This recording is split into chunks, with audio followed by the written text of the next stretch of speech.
tell me you saw this one coming. Of course I did. Just like I told you about the Jet game. Yeah, right. Okay, exactly. No, you know what?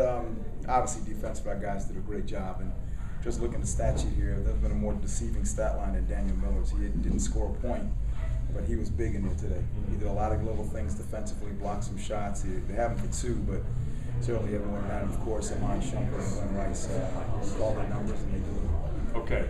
In the second half, you shoot it very well, and you force Carolina into some turnovers. You create a lot of chaos at their end of the floor, don't you? Yeah, I thought early in the game we missed some opportunities in our three-quarter court trap.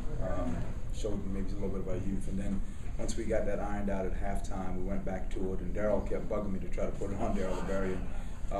It really paid off for us, and overall our defense was just very, very active today. Shumpert had 30 a year ago today in Chapel Hill. He has 30 tonight against Carolina. Yeah. Something when he sees the Bold Boys in Bashful Blue, huh?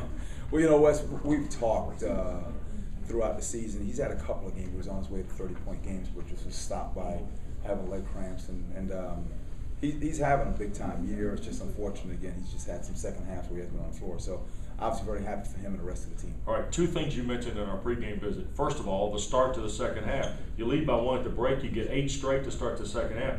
I know that was part of your message at halftime.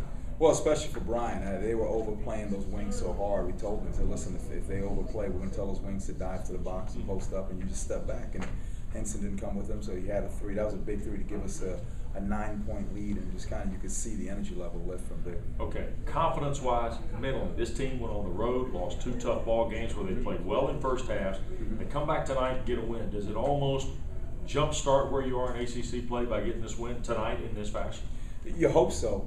The thing that we've been trying to convince these young guys is that when they play with a lot of energy defensively and rebound the ball better and take care of it, you know, we got a chance to do some good things. And you know, obviously it comes back to Wake Forest. And the atmosphere tonight was great. That helped us a lot too, and that's why I make sure our kids thank those students for showing up. And we need them to show up on Wednesday night, because if we're going to try to make anything of the ACC season, we've got to play with a lot of energy. And those people, when they come to the game, especially the students, help us get that energy. You have charged the fans, rally behind the team. I mean, get behind the guys on the floor, right? I think we got some good guys, Wes. We got some kids that represent, you know, Georgia Tech the right way, and you know, hopefully we can continue to play good basketball and make it an exciting atmosphere.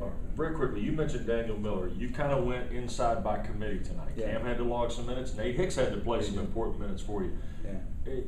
You create some unorthodox matchups for Carolina by doing that, though, don't you? Yeah, we do, but also defensively, you saw a couple of times those young guys, they kind of get like they're in a revolving door, but they're playing hard. And one thing I love about all 3 of those kids is they play really hard and they really want to do the right things. And you know, once they get a little more experience, they're going to be really, really good. And you know, in terms of inexperience, the one time we put Cam in the game, he lined up on a guard slot on a rebound, like on a free throw for a rebound. So they're gonna be really good. I know they're gonna be really good. I got a lot of confidence in them. Again, if there's ever been a deceiving stat line, it's the one that Daniel Miller had today. He played huge today. Set good screens, protected the basket, made it tough for Zeller to get the ball in a sweet spot, and he played a big-time game along with Amon and Glenn. All right, the win means one thing on to Wednesday night now. That's exactly right. Coach, congratulations. Thanks, Wes. 78-58 the final. Georgia Tech a winner. Back with more from the Tech locker room after this.